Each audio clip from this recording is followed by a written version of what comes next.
A lot of the reporting I've seen recently has sort of been seeming to say that there are these editors on the side, and there's this massive game at its heart. But really, to us, making things is half the game. It is actually gameplay. Building these creatures is gameplay. And one of the interesting things about that is when you say, okay, we're going to make you creative as a player, what actually happens is we better not make the things you make look stupid, So if you're going to say, be creative, you want to make cool things, and you want it to be easy to make cool things. And you also want the tool to be easy to use. And the guys have done a great job, I think, because at the moment, if you want to get rid of a leg, it's as simple as grabbing it and throwing it away. If you say, these spikes don't really work for me anymore, you can just grab them and throw them away. If you want to change the spine, you simply grab it, retract, and then say, I'll draw the shape that I want the spine to be. If you want something to be larger, you just scale it with the mouse wheel. If you want to replace something, you can just stomp it. And there's about 400 parts in the editor, base parts, which is really a big number to start with, but they all have different morph channels. And all these morph channels mean that there's actually virtually an infinite amount of content you can get in there, because you can put these parts wherever you like, you can scale them, move them, rotate them, morph them all over the place. One other cool thing is, lots of games make the player feel stupid.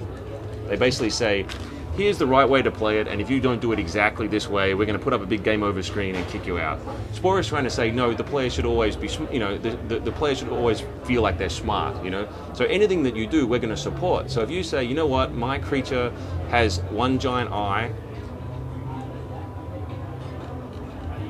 and he has a mouth on his butt, then we're going to say that's perfectly fine. This creature is valid, just like the last creature you made. This creature is valid. He can still eat, he can still call out to his friends and still do all the things you saw the last creature do. He just looks like you want him to look. The texturing is the same. We're trying to make you feel smart. If you say, I want to change that yellow to a blue, you don't want it to be a flat blue, you know what I mean? So we give you the blue you asked for, but we make sure that it looks cool. There's actually a gradient of blue that surrounds that. There's actually a bit of depth to it. The artists have done a great job there. When you take that back into the game, I'll skip the baby part, blinding white light. And here you can see, it knows, the little head knows it's the head, and so I can move that and it will track my mouse cursor. It knows the head is where the mouth is, and if I tell it to call, you see everything still works.